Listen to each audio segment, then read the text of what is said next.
Muy bien, feliz sábado para todos. Vamos a comenzar el repaso de nuestra lección. Hemos viajado por ¿cuántos meses? Por 3 meses. Hemos venido estudiando lo que significa el crisol.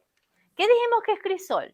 Para los que nos van a escuchar por primera vez este audio o este video. ¿Qué es crisol? Es una herramienta de alfarería para fundir cosas. Muy bien. Plata, oro. Una herramienta que se usa para purificar o fundir metales, ¿verdad? Muy bien. Entonces, el crisol es un símbolo de purificación. Y en nuestra vida, cuando decimos estoy pasando por un crisol, como Mili acaba de decir, ¿qué queremos decir? Estoy pasando por una prueba, ¿verdad? Estoy pasando por una prueba de purificación. Lamentablemente, nosotros no miramos las pruebas como una herramienta de purificación. Ayer hablaba con alguien en la noche, ¿verdad? Y me decía eso, no, yo llegué al punto de decirle a Dios, bueno, Dios, ¿y hasta cuándo? Entonces tú no estás ahí, porque yo no te siento, porque mira todo lo que me está pasando. Y estaba tratando yo de explicarle a ella, ¿verdad? El propósito de las pruebas. Recuerda, vamos a hacer un pequeño resumen de todo el trimestre antes de concentrarnos rápidamente, porque no tenemos mucho tiempo, de concentrarnos en la lección de esta semana, ¿verdad? Cuando el platero, ¿se acuerdan que nosotros hablamos del platero, el que funde plata, el que trabaja con la plata? ¿Cuándo el platero o el que trabaja con oro sabe que está listo? Cuando lo tiene en el fuego. ¿Recuerdan eso tan hermoso? Muy bien, cuando él puede ver su rostro en esa pieza, está tan brillante, está tan puro que puede ver su rostro, entonces él dice ya es suficiente. ¿Qué significa eso para nosotros? Que en medio de la prueba, cuando el Señor dice, ya tienes mi carácter, ya pasaste esta prueba, estás listo, ¿verdad? Qué lindo, ¿verdad? Nosotros también hablamos de herramientas que nosotros necesitamos cuando pasamos por el crisol. ¿Cuáles son algunas de esas herramientas que hablamos durante el trimestre? ¿Qué necesitamos para pasar exitosamente sobre ese crisol, por ese crisol? ¿Se acuerdan? Hablamos de la esperanza, hablamos de la paciencia, ¿verdad? Hablamos de la templanza o el dominio propio que nosotros necesitamos, ¿verdad? Necesitamos también esperar en paciencia. ¿Qué sucede cuando estamos en medio de las pruebas? ¿Por qué es que fallamos? Porque no desesperamos, ¿verdad? Y hacemos esa pregunta que me mencionaron anoche, ¿hasta cuándo? ¿Hasta cuándo, Señor? ¿Cuándo yo voy a...? Y otra vez la misma cosa, yo le decía a esta persona anoche, le digo, mira, si somos probados una y otra vez en la misma prueba, es porque no la hemos aprendido, es porque no las hemos pasado, es como cuando estamos en la escuela, ¿verdad? Esta prueba, este capítulo, hasta que no lo pasemos, no vamos a seguir adelante, ¿verdad? Lo mismo es el Señor en nuestras vidas, ¿verdad? También nosotros hablamos la semana pasada, hablamos de cómo necesitamos morir como una semilla, ¿verdad? En ese proceso de morir es cuando podemos tener vida. En ese proceso de morir, el Señor nos transforma, nos purifica. Muy bien, nuestro... Morir espiritualmente, ¿verdad? Morir al yo, morir a nuestros deseos, morir a nuestros gustos, a todo aquello que nos separa de Dios. Tenemos que morir, ¿verdad? Muy bien. Cristo en el crisol. ¿Quién es nuestro ejemplo máximo? Cristo. Y yo doy gracias a Dios por esta lección, porque, como decía Mili, ¿verdad? A veces nuestra tendencia es enfocarnos en lo que pasa con nosotros, ¿verdad? Y no volteamos nuestros ojos a nuestro alrededor y no miramos al ejemplo modelo. Sí. Yes. Amen. Hebrews 5, right? Capítulo 8 dice que Jesús, por lo que sufrió, aprendió la obediencia. El sufrimiento es una herramienta para purificar nuestras vidas. El sufrimiento es una herramienta para crecer espiritualmente. Y, comencemos a hablar de Jesús. Comencemos a hablar de Jesús. Nosotros vimos muchos textos importantes. Yo no sé si ustedes van a todos los textos que la lección menciona, ¿verdad? Pero empezamos a hablar sobre la soberanía de Dios. ¿Sabía Dios que el hombre iba a pecar? Sí. Pero me encanta la expresión que dice, él corrió el riesgo. Dijo, vale la pena correr el riesgo. ¿Usted se ha sentido así alguna vez? Que usted diga, esto es delicado, pero vale la pena correr el riesgo. Ese fue el pensamiento de Dios. Él dijo, hay la posibilidad de que, ¿qué? De que caiga, pero vale la pena correr el riesgo, ¿verdad? Y alabemos a Dios por eso, porque corrió el riesgo por nosotros. Muy bien. Hablando de Jesús, hablamos de los primeros días de Jesús.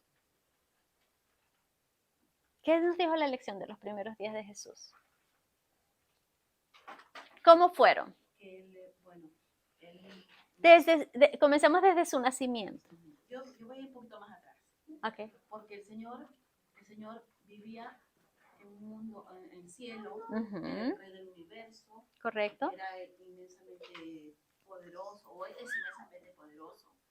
Y entonces el crisol que él pasó cuando la anunciación del ángel a María, que iba a traer el Hijo de Dios, Uh-huh. él tuvo que comprimirse en un bebé, Entonces, para eso tiene que ser un crisol, porque estar ahí con sus ángeles, uh-huh, ahí, ¿no? En la comodidad del cielo, uh-huh, y comprimirse en un bebé, y después nacer en un sitio, en un pesebre, en un establo, no sé, algo así, uh-huh, y después comenzar a aprender a hablar, y comenzar a aprender a estudiar con su madre las escrituras, y comenzar, o sea, todo lo que el creador sabía, todo lo que volverse sabía, criatura. Uh-huh. Comenzó otra vez para eso muy grande para él desde niño, ¿no? Es como cuando una persona está en una compañía, vamos a poner, es muy fuera de la realidad, pero pongamos un ejemplo, una persona que está en una compañía y que por años es manager y tiene una posición muy exaltada y de repente el jefe diga, no, ahora te toca lavar los baños. El dueño de la compañía le diga, ahora te toca lavar los baños.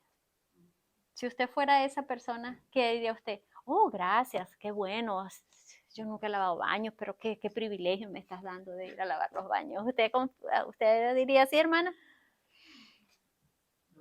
La humillación, lo que estamos hablando de Jesús, y eso lo hablamos el sábado pasado, ¿verdad? La soberanía de Jesús, después de estar en el cielo y venir, por eso la palabra dice que se rebajó más que los hombres, ¿verdad? La posición que él tomó fue mucho menos, ¿verdad? Que nosotros, porque ningún hombre ha sufrido o ha pasado lo que Jesús pasó. Así que fue mucho, mucho más abajo. Así que la disciplina, la tentación, la pobreza, la adversidad, fueron herramientas que el cielo usó para que Cristo desarrollara su carácter aquí en la tierra. ¿Escucharon eso? ¿Quién le gusta todas esas características que yo acabo de dar? Disciplina, tentación, pobreza, adversidad. ¿Quién quiere eso? Esas fueron las herramientas que el cielo usó para que ese bebé Jesús, escuchen bien, para que ese bebé Jesús desarrollara el carácter que tuvo a los 33 años. Pongámoslos nosotros a nuestros días hoy. A ver, Gil, ¿tú quieres para tu hijo tentación, pobreza, adversidad, privaciones? Nadie quiere eso. Si usted se puede ver, nosotros luchamos y sangramos para que mi hijo no pase lo que yo pasé. ¿Han escuchado esa frase? ¿Ustedes la han dicho? Cuidado con esa frase, porque quizás usted es un hombre de valor, una mujer de valor hoy en día, porque usted pasó por lo que pasó. Pero hoy en día queremos que proteger a nuestros hijos de tal manera que no pasen lo que nosotros pasamos. O a la familia. O a la familia, que no pasen lo que nosotros pasamos. Que no es malo, pero esto no significa que deben tener restricciones, deben tener, porque como yo escucho, hay aquellos padres que cuidan los caminos de sus hijos con algodones y almohadas para que no se tropiecen. Uh-huh. Hay de aquellos padres, porque los niños van a sufrir en el futuro. Exactamente. No Exactamente. nada. Uh-huh. Porque es que estas cualidades ayudan a desarrollar pureza y firmeza de carácter. Pureza y firmeza de carácter. Eso es lo que a veces decimos, queremos que nuestros hijos sean como Jesús y le pedimos a nuestros hijos, usted tiene que ser como Jesús. Pero le estamos dando las herramientas que el cielo usó para Jesús. ¿Me hago entender? Yo no estoy diciendo que dejamos pasar hambre a nuestros hijos, que nuestros hijos anden mal vestidos, que no tengan zapatos. Yo no estoy hablando de eso. Ustedes yo creo que me entiendan en lo que estoy hablando, ¿verdad? Es que nosotros como padres vamos mucho más allá de las necesidades, porque queremos darle lo que nosotros no tuvimos. Cuidado los jóvenes que están aquí que no tienen hijos. Ojalá este mensaje les quede en la mente y en el corazón, ¿verdad? Hoy en día nosotros vemos ¿cómo lo decimos? El despapalle, ¿verdad? Vemos el desastre en que esta generación está viviendo. Es porque los padres no hemos sabido hacer el trabajo que Dios nos ha indicado hacer. Ahora lo que queremos es normalmente resolverles todo y darles todo para que ellos no sufran. No sufran. O no molesten. No, porque hay unos países no. Así es. Entonces, en el ejemplo máximo que es Jesús, nosotros vemos la pobreza, la abnegación, persecución. ¿Desde cuándo Jesús fue perseguido? A ver. Desde que nació. Desde que nació fue perseguido.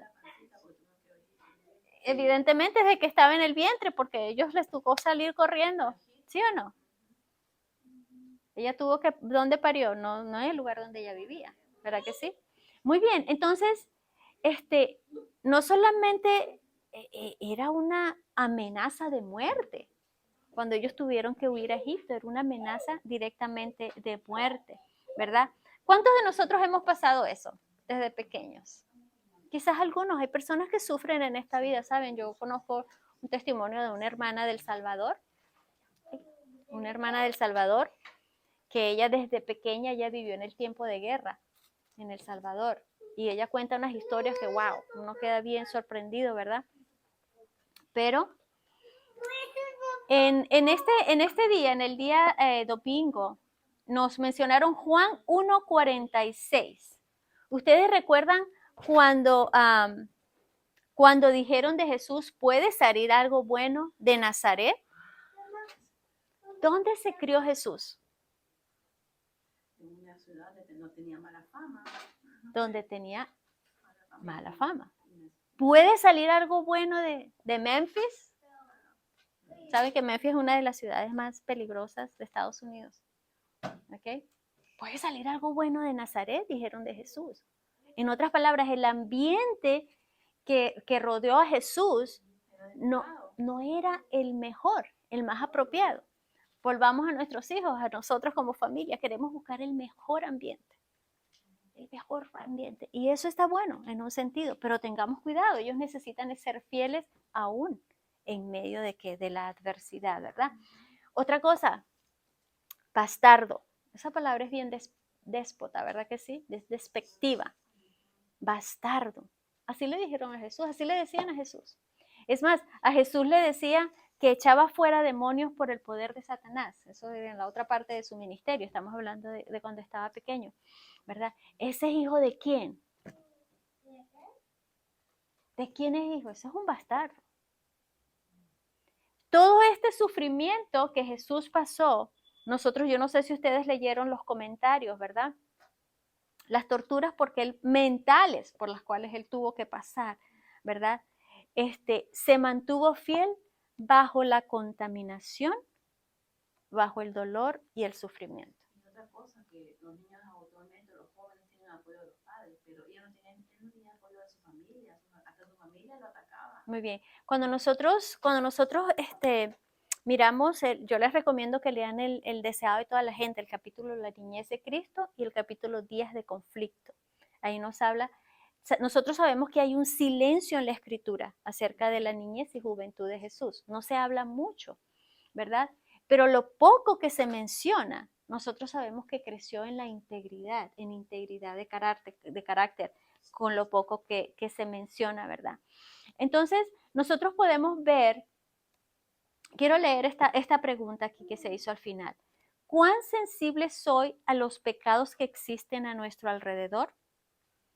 ¿Me molestan o soy insensible a ellos?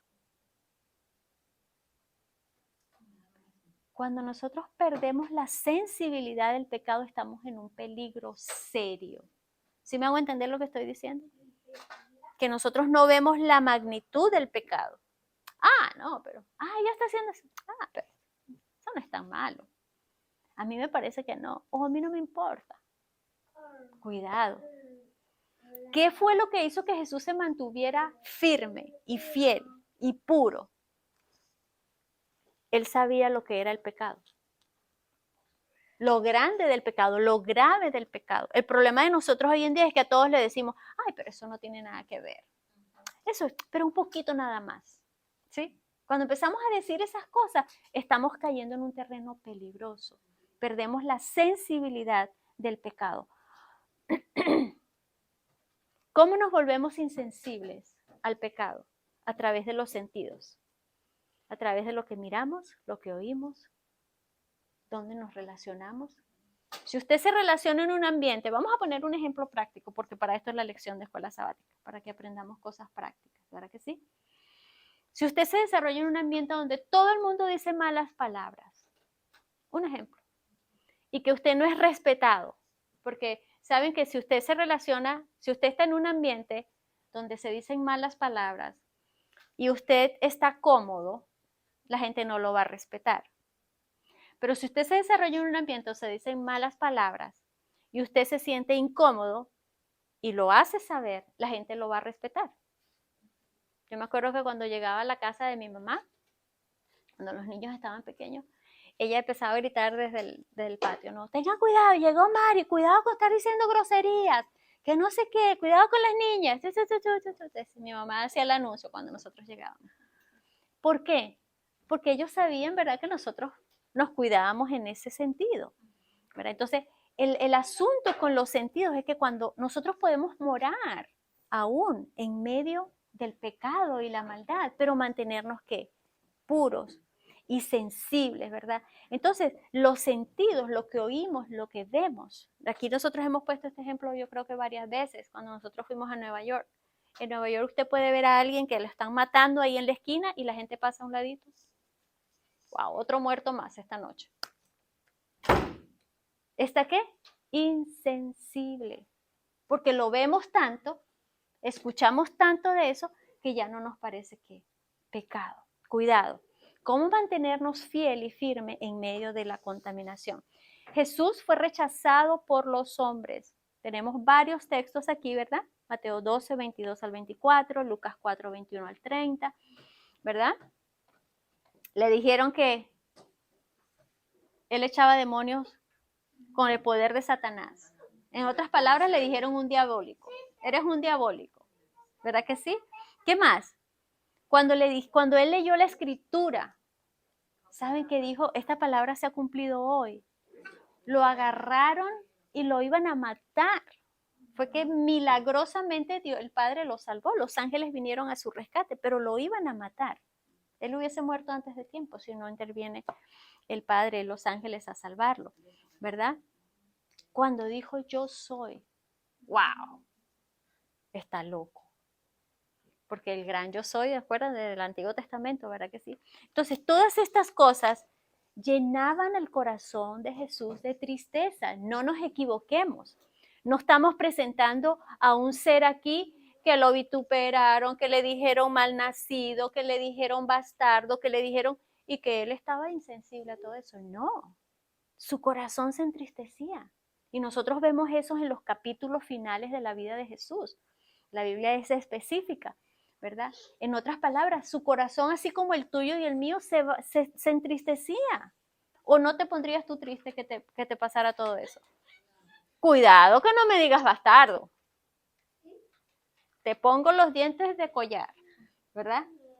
O si yo hago el bien, si yo no me meto con él, ¿por qué me dicen eso? Uno siempre se resiente, ¿no? Sí, hay varios aspectos de la vida de Jesús donde se nos muestra sus emociones. ¿Se acuerdan cuando él estaba entrando a Jerusalén? Que se detuvo, miró la ciudad y empezó a llorar. Empezó a llorar. Jesús era un hombre sensible al dolor, ¿sí? Así como tú y yo, pero se mantuvo, ¿qué? Firme, se mantuvo fiel. ¿Cómo podemos tener ese balance, hermana? De ser sensibles, tener un corazón sensible, tierno, pero a la vez firme, para no renegar, para no culpar a Dios, para mantenernos en la esperanza, en la fe, en la paciencia. Él dijo, Jerusalén, Jerusalén, ¿verdad? Que matas a los profetas. O sea, él está diciendo la verdad, pero con un corazón que lleno de qué, de tristeza. A nosotros nos gusta decir la verdad, ¿sí o no? Bueno, yo soy recto y yo le digo la verdad a quien sea. Claro, lo ofendes, andas con un mal carácter, ya en tus ojos se te ve qué es lo que quieres, ¿verdad que sí? Jesús no, Jesús estaba diciendo la verdad, pero con lágrimas. Le dice, ¿cómo quisiera juntarte como la gallina que junta a sus polluelos, ¿verdad? Y tristemente dio la sentencia, tu casa es dejada desierta. Él predijo allí que lamentablemente ellos ya habían perdido la oportunidad de ser, ¿qué cosa? Su pueblo, ¿verdad? Un ejemplo de sufrimiento más grande que el Getsemaní. Sobre todo decir, el Hijo de Dios, pedirle a sus discípulos que oren por él. Ora por mí. O sea, ahí yo vi el sufrimiento tan grande que tuvo él. Así mismo es, así mismo es. Mire, y por eso se nos aconseja que debiéramos todos los días, escuchen bien, todos los días meditar en los capítulos finales de la vida de Jesús. Todos los días. No necesitamos mirar una vez al año la película de la Pasión de Cristo, ¿verdad? En Semana Santa empezaron a tirar todas las películas del sufrimiento de Cristo y todo el mundo, ay, pobrecito, ay, sí, lo que pasó, y la gente llora, y la gente... Pero terminó Semana Santa, Gil, ¿y qué pasa? Se olvidaron. Por eso el consejo es que todos los días nosotros meditemos, porque como dijo Emilia al principio, ¿verdad? Cuando nosotros meditamos en los sufrimientos de Cristo, comparado con mi sufrimiento, no es nada, ¿verdad que sí? Muy bien, en el Getsemaní, una evidencia más clara, porque él dijo, mi alma está triste hasta la muerte. Mi alma está triste hasta la muerte. ¿Se ha sentido usted así? Que está llorando y que de tristeza dice, yo me quiero morir. ¿Les ha pasado? Sí. Eso es feo, ¿sí? Eso es duro, ¿verdad? Las últimas horas antes de la cruz, Jesús pidió, por favor, ayúdame. Sintió esa necesidad humana de compañía, de fortaleza. ¿Saben? Pero nosotros, yo analizaba esto anoche y decía, nosotros nos hemos vuelto tan egoístas que preferimos sufrir solos, ¿sí? Yo no le digo nada a nadie porque yo no me voy a humillar. Y yo paso esto solo. Jesús, ese no es mi ejemplo. Eso me puso a mí a pensar. Ese no es mi ejemplo. Jesús dijo, por favor, acompáñenme a orar. Mi alma está triste hasta la muerte. Necesito compañía, necesito ese apoyo. ¿Usted se ha sentido así? ¿Hemos pedido ayuda? Hemos pedido, hermana, por favor, necesito oración. Necesito que ores por mí. Estoy pasando por una prueba difícil. Tristemente, el Señor les dijo, oren conmigo. ¿Y qué pasó? Nosotros sabemos la historia, ¿verdad? Y eso que agarró a los más cercanos, a los que él sabía que no le iban a fallar. ¿Verdad? ¿Sí? ¿Se acuerdan? Santiago, Juan y ¿quién? Y Pedro. Los más cerquitas. Esos eran los best friends. ¿Qué pasó cuando una hora pasó? Imagínense, si se durmieron ellos, ¿qué quedaría de los otros discípulos? Ni pendiente, yo creo. Ni se dieron cuenta. Sus ojos estaban cargados de sueño. Qué triste, ¿verdad que sí? Y lo más duro de esta parte de Jesús es que él no pudo usar su divinidad para salvarse, para salirse de la situación. Si él hubiese usado su divinidad, hubiese sido trampa, ¿verdad que sí? Yo puedo decir ahorita, es que Jesús usó su divinidad en medio del sufrimiento, ¿verdad? Yo no tengo eso. Si él hubiese hecho un milagro, ¿verdad que sí? Y al Padre.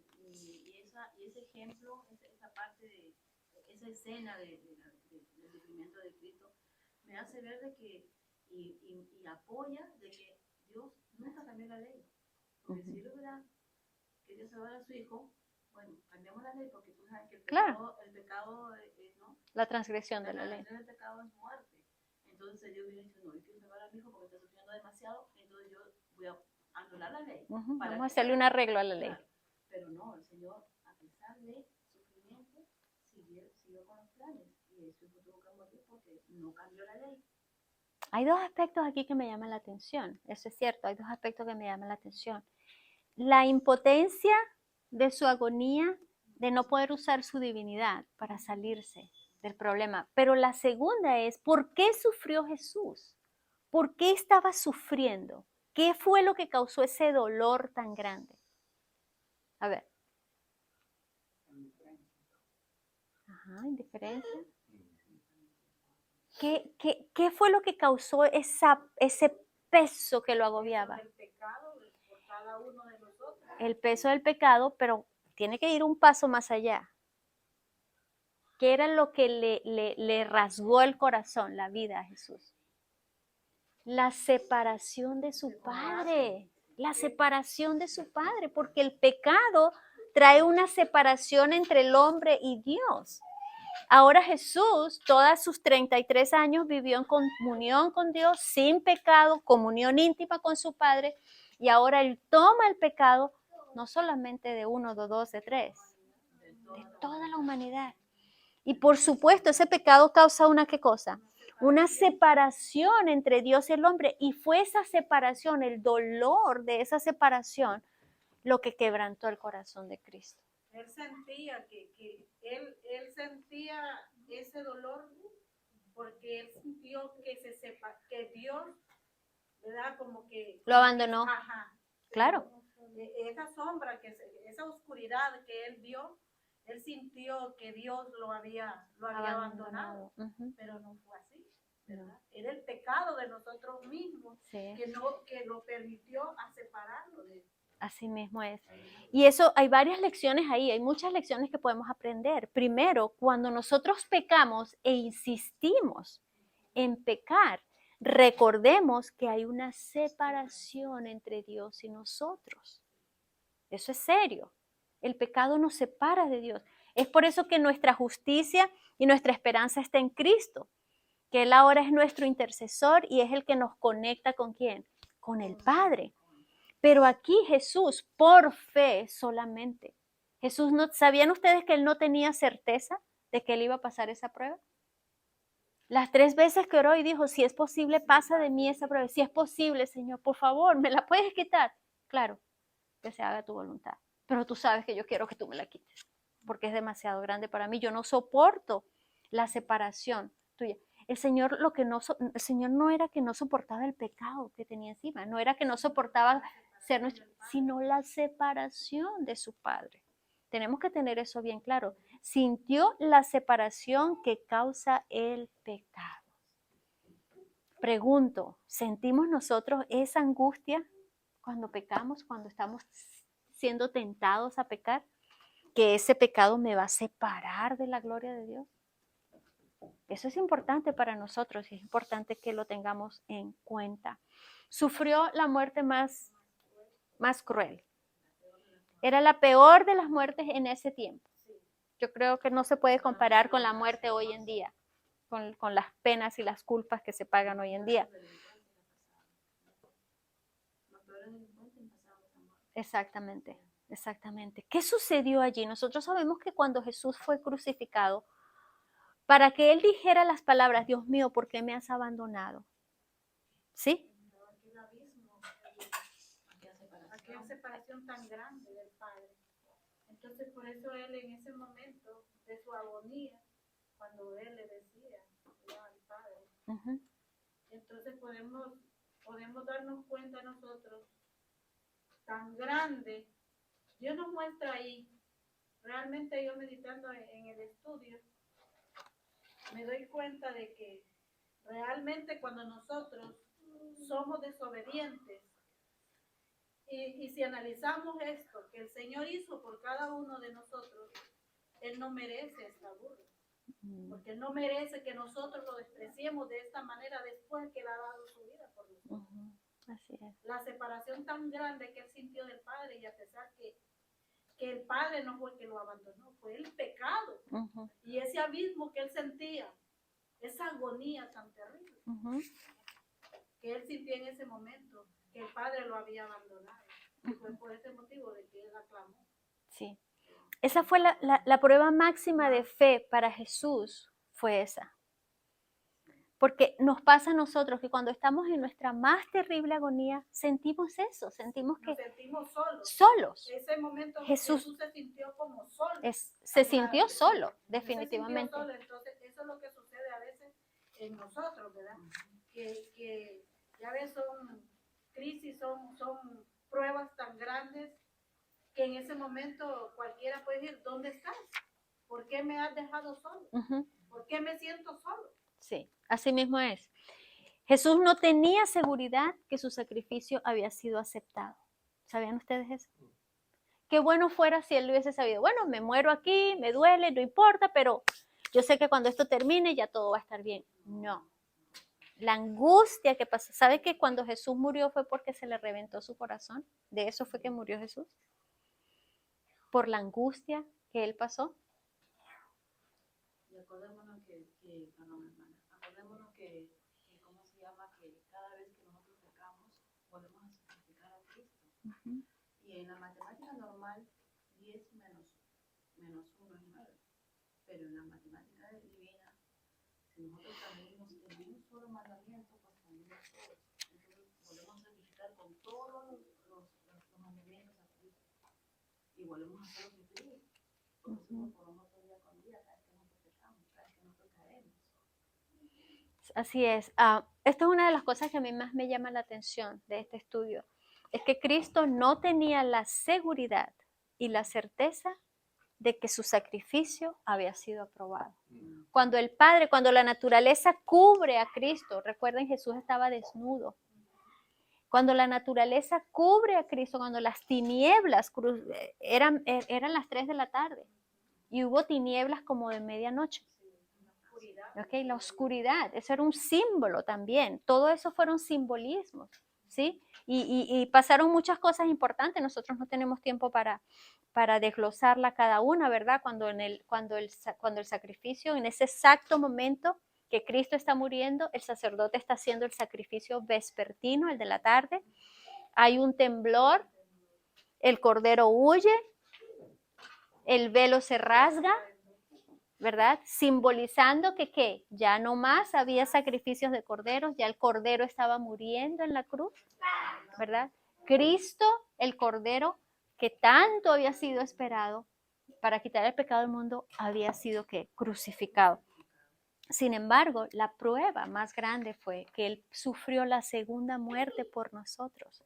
La muerte que Cristo murió fue esa muerte que ya nosotros no tenemos que sufrir. ¿Entendemos eso? Nosotros podemos, la muerte primera es la que morimos aquí natural, ¿verdad? Por una enfermedad, un accidente, lo que sea. Pero la segunda muerte es la muerte que llamamos la muerte eterna. No que nos vamos a estar muriendo eternamente, sino que es la para siempre. Ya no va a haber más nada. Cristo tuvo que sufrir esa muerte por nosotros, para que nosotros ya no tengamos que pasar por ella. Así que Jesús bajó al abismo, por eso la Biblia lo usa esa expresión. Él bajó al abismo, ¿verdad? Por nosotros, sin saber que su sacrificio había sido, ¿qué cosa? Aprobado. Aún cuando Cristo resucita. Recuerden lo que ella le dijo a la mujer, espérate porque todavía no he subido a mi Padre, tengo que dar el reporte. Y tengo que ver si pasé la prueba o no, ¿verdad? Muy bien. A través de la tribulación entraremos en el reino de los cielos. ¿Por qué? Porque la tribulación es un medio que Dios usa para perfeccionarnos. El que quiera vivir piamente, dice la palabra en 2 Timoteo 3:12, recibirá persecución, recibirá prueba, Filipenses 1:29 dice que no solo debemos creer en Él, sino también padecer por Él. En otras palabras, si queremos esa corona de gloria, necesitamos llevar la corona de espina primero, ¿sí? No rehusemos la corona de espinas, porque nosotros sabemos que tendremos una corona de ¿qué? De gloria. Debemos mirar al futuro con fe. No me queda tiempo, yo le iba a preguntar a cada uno qué aprendimos este trimestre en cuanto al sufrimiento, qué hemos puesto en práctica en estos 3 meses en cuanto al sufrimiento, de las lecciones que se nos han dado. Pero para meditar dejo la pregunta, ¿verdad? Cuando salgamos de aquí, preguntémonos, este trimestre, ¿qué aprendí en cuanto al sufrimiento? ¿Qué estoy poniendo en práctica? ¿Y cómo estoy ayudando a otros? Porque esto nos ayuda a ayudar a otros, ¿verdad? Que están pasando por sufrimiento. Que el Señor nos bendiga, que el Señor nos ayude. Para que